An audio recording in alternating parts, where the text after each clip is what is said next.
Bienvenue. Aujourd'hui, on explore comment mieux communiquer au quotidien.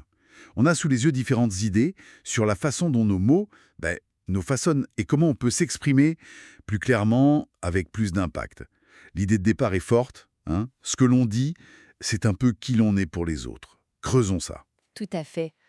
Nos mots sont souvent la seule fenêtre que les autres ont sur nous. Ils construisent l'image que l'on projette, parfois très vite d'ailleurs. C'est fondamental. Donc nos paroles, en fait, elles agissent comme une sorte de carte de visite de notre personnalité. Si quelqu'un nous entend seulement quelques minutes, ces quelques mots peuvent définir comment cette personne nous perçoit. C'est assez vertigineux quand on y pense, non? Exactement. Et ça touche à tout. La gentillesse, ça se voit si l'on utilise des mots gentils. La clarté, si nos propos sont clairs. Mais l'idée clé, ce n'est pas forcément de parler beaucoup. C'est de parler juste. L'efficacité prime sur la quantité, quoi. Et la bonne nouvelle, c'est que ça s'apprend. Tout le monde peut le faire. Ah oui. Oui, même les plus réservés peuvent améliorer leur impact. Parfois, choisir le silence ou très peu de mots, c'est même plus puissant.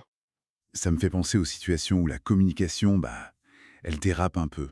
Les malentendus, les disputes, on a tous vécu ça. Souvent, le message envoyé n'est pas du tout le message reçu. Une dispute, c'est décrit comme un nœud, c'est ça. Si chacun tire de son côté, il se resserre.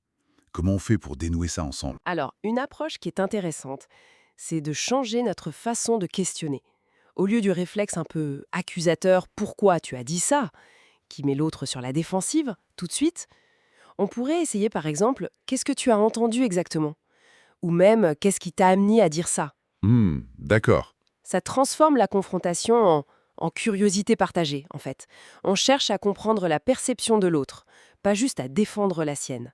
Ça ouvre un espace pour clarifier. Passer de l'accusation à la curiosité. C'est simple, en théorie, mais épuisant. Ouais.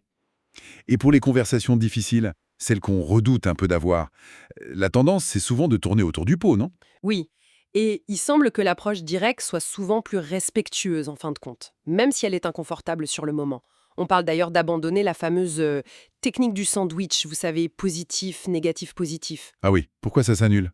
Parce que beaucoup de gens la reconnaissent maintenant et ça peut diminuer la sincérité perçue du message. Ça fait un peu calculé. D'accord. Alors comment on fait pour être direct sans être brutal? C'est ça l'équilibre difficile. La clé, c'est vraiment la combinaison de la clarté et de la bienveillance.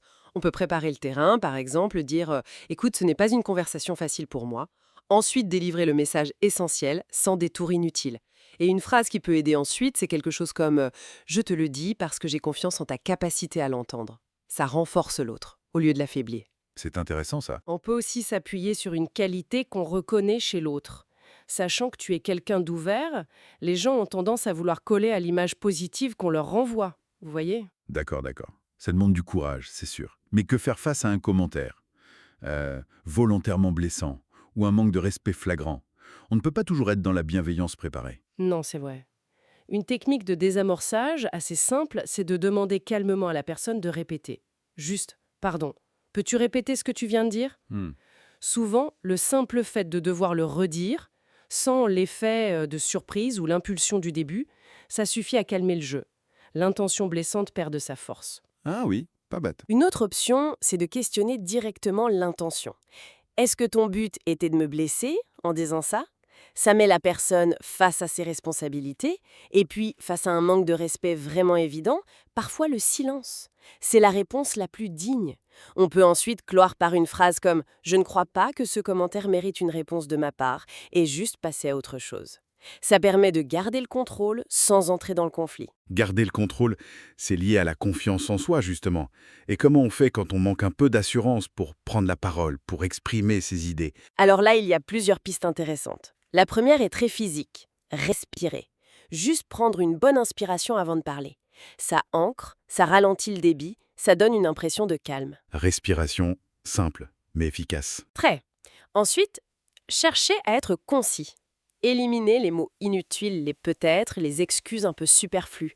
Allez à l'essentiel, donne du poids aux mots. C'est aussi privilégier la qualité des échanges. Une vraie conversation profonde avec une seule personne, c'est souvent plus nourrissant que 10 échanges superficiels, quoi. Et dans nos conversations de tous les jours, pour les rendre plus engageantes. On peut essayer de poser des questions qui ouvrent vers l'avenir plutôt que de rester sur le passé ou le banal. Par exemple, qu'est-ce qui t'enthousiasme en ce moment? Ça engage bien plus qu'un simple «comment ça va?». Enfin, et c'est peut-être le plus important, il est utile de réfléchir à ses propres objectifs. Qu'est-ce que je veux transmettre? Comment ai-je envie d'être perçue, claire, respectueuse, à l'écoute? Se poser la question régulièrement. Finalement, qu'est-ce que mes mots disent de moi aujourd'hui? En somme, nos mots ont un réel pouvoir créateur, c'est ça? Sur nous, sur nos relations. Et la bonne nouvelle, c'est qu'on a les commandes. Chaque conversation est une chance de s'ajuster, de s'améliorer, en fait. Exactement, c'est un travail continu, mais accessible. Et pour aller un peu plus loin, pour y réfléchir un peu, si chaque mot que l'on choisit contribue vraiment à bâtir notre réalité perçue par les autres, quelle toute petite modification dans notre manière de parler habituelle, juste une petite chose, pourrait initier un changement plus large dès demain?